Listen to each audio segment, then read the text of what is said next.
Welcome back to my channel. இன்னைக்கு Pandian store 2 serial promo தான் பார்க்க போகிறோம். இப்போ நம்ம அரசியை பொண்ணு கேட்டு மறுபடியும் அந்த சதீஷமா வந்திருக்காங்க. எவ்வளவோ பேசுகிறாங்க. ஆனால் பாண்டியனுக்கு சரி நான் எதுவாக இருந்தாலும் என் பொண்ணை கேட்காம நான் முடிவு சொல்ல முடியாதுக்கா அப்படிங்கிற மாதிரி நான் கேட்குறேன் அப்படிங்கிறாங்க.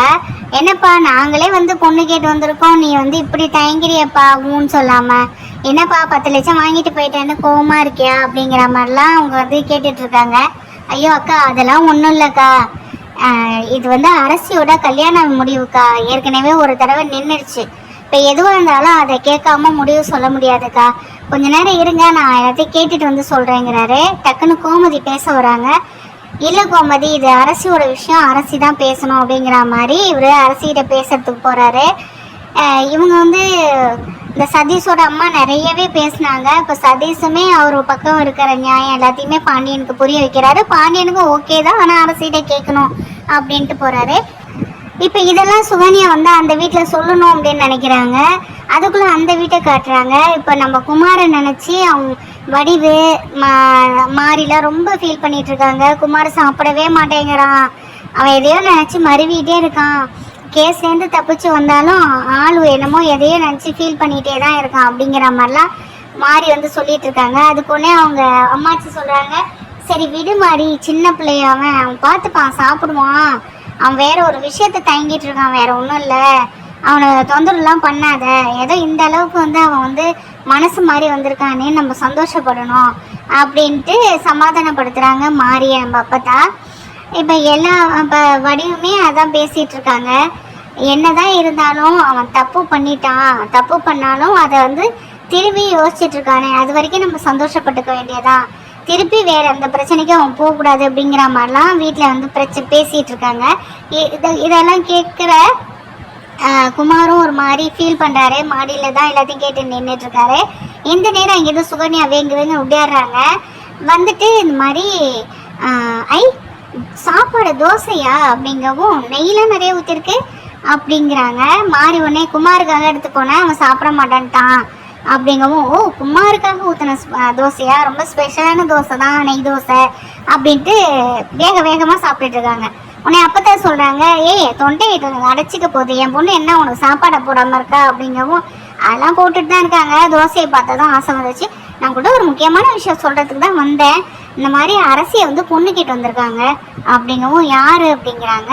இல்லை ஏற்கனவே கல்யாணம் ஆகி நின்றுச்சுல்ல, அவங்க தான் வந்திருக்காங்க, பேசிகிட்டு இருக்காங்க, அநேகமாக முடிஞ்சிடும்னு நினைக்கிறேன் அப்படிங்கிறதெல்லாம் சொல்லும்போது, இதெல்லாம் காதில் வாங்குற குமாருக்கு ரொம்ப கஷ்டமாக இருக்குது.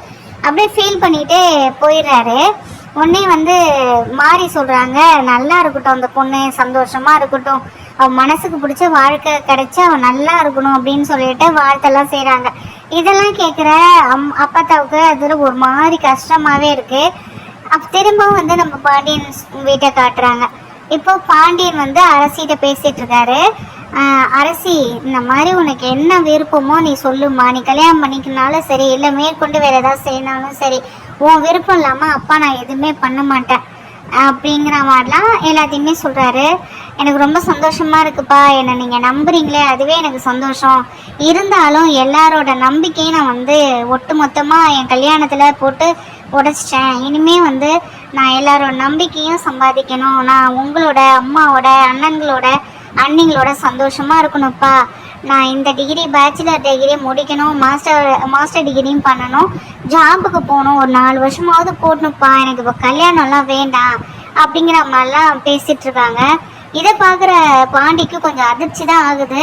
உள்ளுக்குள்ளே நினச்சாலும் வெளியில் சொல்ல மாட்டேங்கிறாரு. ஆனால் அதை புரிஞ்சுக்கிற அரசி, அப்பா நான் குமரவேலை நான் நினச்சிக்கிட்டு தான் இந்த கல்யாணம் வேணான்னு சொல்கிறேன்னு தயவு செஞ்சு தப்பாக எடுத்துக்காதீங்க, குமார் மேலெலாம் எனக்கு எந்த ஈடுபாடும் கிடையாதுப்பா, கடவுள் ஆணையா நான் நீங்கள் யாரை பார்த்து சொல்கிறீங்களோ அவங்கள தான்ப்பா நான் கல்யாணம் பண்ணிப்பேன், ஆனால் ஒரு 3-4 வருஷம் போகட்டும்ப்பா, இப்போ தான்ப்பா ஒரு பிரச்சனை முடிஞ்சது, அடுத்து வந்தது, அடுத்து ஒரு பிரச்சனை, இப்படி அடுத்தடுத்து என் மனசே நொறுங்கி போயிடுச்சு, என் மனசுக்கும் கொஞ்சம் ஆறுதல் வேணும் அப்படிலாம் எல்லா விஷயத்தையுமே ஓப்பனாக அவங்க அப்பா கிட்ட அரசி சொல்லிட்டு இருக்காங்க. சொல்லி முடித்ததும், அப்போ என்னோட முடிவு, நான் மேற்கொண்டு நான் படிக்கணும், நான் ஜாபுக்கு போகணும், அதுக்கப்புறம் தான் நான் கல்யாணம் பண்ணிப்பேன், அது நீங்கள் யாரை சொல்கிறீங்களோ அவங்கள தான் நான் பண்ணிப்பேன், ஒருவேளை உங்களுக்கு நான் கல்யாணம் பண்ணிக்கணும் அப்படின்னு விருப்பம் இருந்துச்சு அப்படின்னாக்கா நீங்கள் தைரியமாக நீங்கள் அவங்கக்கிட்ட சொல்லுங்கள், கல்யாணத்துக்கு நான் ஒத்துக்கிட்டேன்னு. அப்படி எனக்கு வந்து நான் படிக்கணும்னு நீங்கள் நினச்சிங்கன்னா கல்யாணம் வேணாம்னு சொல்லுங்கள். உங்கள் முடிவு தான்ப்பா என் முடிவுன்னு அப்பா கிட்ட சொல்லிடுது. சரிம்மா வா அப்படின்னு சொல்லிட்டு அரசியை அழைச்சிட்டு வராரு.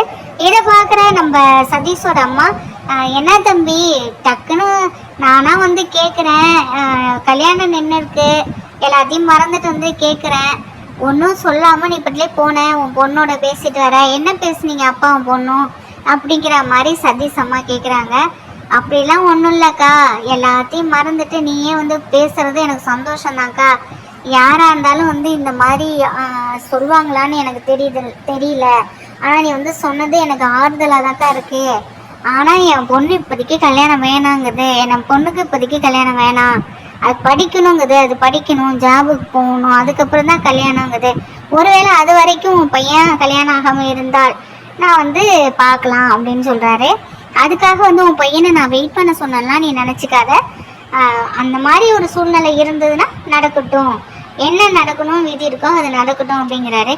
என்ன பாண்டியா இப்படி பேசுகிற அப்படிங்கவும் டக்குன்னு சதீஷ் என்ன சொல்கிறாரு, என்ன மாமா நான் ஏதாவது சொல்வேன், அரசியை ஏதாவது கஷ்டப்படுத்துவேன்னு பயப்படுறீங்களா மாமா அப்படின்னு கேட்கவும், அதெல்லாம் ஒன்றும் இல்லை மாப்பிள்ளை, எனக்கு வந்து நீங்கள் திரும்பி வந்து அரசியை பொண்ணு கேட்டது எனக்கு சந்தோஷம்தான் மாப்பிள்ளை. உங்கள் மேலே எனக்கு எந்த வருத்தமும் கிடையாது, அம்மா மேலே எனக்கு எந்த வருத்தமும் கிடையாது. ஆனால் வந்து அரசியோட மனசையும் நம்ம புரிஞ்சுக்கணும்ல அப்படின்னு சொல்கிறாரு. சொல்லிட்டு இருக்கும்போது டக்குன்னா அவங்க அக்கா மறுபடியும் வந்து என்ன பாண்டி அப்படி சொல்கிற அப்படிங்கவும், அக்கா நம்மளோட ரொம்ப நாள் கழித்து நீ வந்து எனக்கு கிடைச்ச உறவுக்கா, அது எனக்கு ரொம்ப சந்தோஷம்தான்.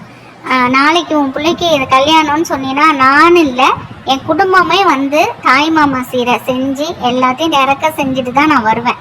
ஆனால் வந்து கல்யாணத்தை பற்றி இனிமேல் பேச வேணாங்க்கா அப்படிங்கிற மாதிரி பாண்டி சொல்லிடுறாரு. திரும்பவும் பேச்சு எடுக்க வராங்க. டக்குன்னு சதீஷ் சொல்கிறாரு, அம்மா வேண்டாம்மா அமைதியாரு, நம்ம கிளம்பலாம் அப்படின்றாரு. சரி மாமா நாங்கள் வரோம் அப்படின்னு சொல்லிட்டு இப்போ சதீஷ் அவங்க அம்மா அழைச்சிட்டு போயிடுறாரு. இந்த இடத்துல வந்து இப்போ குமாருக்கு வந்து சாப்பாடு ஊட்டிகிட்டு இருக்காரு அங்கே அப்பத்தா. ஆனால் குமார் வந்து சாப்பாடு வேணாங்கிற மாதிரி சொல்லிகிட்டே இருக்காரு. நீ சாப்பிட்றா, கொஞ்சமாவது சாப்பிட்றா, நீ வருத்தப்படுறதுக்காவது உனக்கு சாப்பிடணும், உடம்புல தெம்பு வேணாமெல்லாம் சமாளித்து ஊட்டி விட்டுட்ருக்காங்க. இந்த நேரம் அங்கேருந்து வடிவும் மாறியும் வராங்க.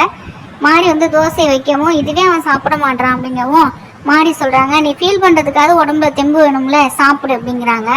அந்த நேரம் வந்து வடிவு என்ன சொல்கிறாங்க, நீ வந்து ஒன்று வெட்டு குத்துன்னு அந்த சைடு போயிடுற, இல்லைனாக்கா வருத்தப்பட்டுட்டு இப்படி ஒன்றையே நீ வருத்திட்டு இருக்க அப்படின்லாம் சொல்லும் பொழுது டக்குன்னு வந்து அப்பதான் சொல்கிறாங்க, அவன் யோசிக்கிறதே வேறம்மா, அவன் அதை பற்றி யோசிக்கல, வேற யோசிக்கிறான் அப்படின்னு பேசிகிட்டு இருக்கும்போது அங்கேருந்து நம்ம சுகன்யா வேங்குன்னு உடையாடுறாங்க. உடையாத வந்து தண்ணியை வாங்கன்னு குடிக்கிறாங்க.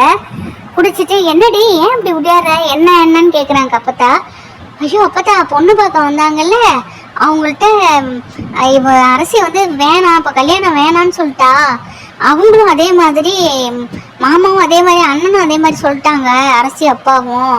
என்னால் ஏற்றுக்கவே முடியல, நானே நினச்சி கூட பார்க்கல, கல்யாணத்தை வச்சிடுவாங்க சீக்கிரம் தான் நினச்சிட்டு இருந்தேன், திடீர்னு வந்து அவள் என்ன நினச்சாலும் தெரியல, இப்போதைக்கு கல்யாணம்லாம் வேண்டான்னு சொல்லிட்டா அப்படின்னு ஒரு போட்டு போடுறாங்க. உடனே வடிவு என்னது கல்யாணம் வேண்டான்னு சொல்லிடுச்சா, இந்த காலத்து பிள்ளைங்க மனசில் என்ன இருக்குன்னே தெரியல அப்படின்னு சொல்லிட்டு அவங்க 2 பேர் போயிடுறாங்க. இப்போதான் வந்து குமார் முகத்தில் லைட்டாக சந்தோஷமே தெரியுது, அப்பத்தாவும் ரொம்ப சந்தோஷமாக இருக்குது. இவங்க சகுனின்னு போகிறவங்கள பார்த்துட்டு சோனியாவும் பின்னாடியே ஓடுது அக்கான்ட்டு.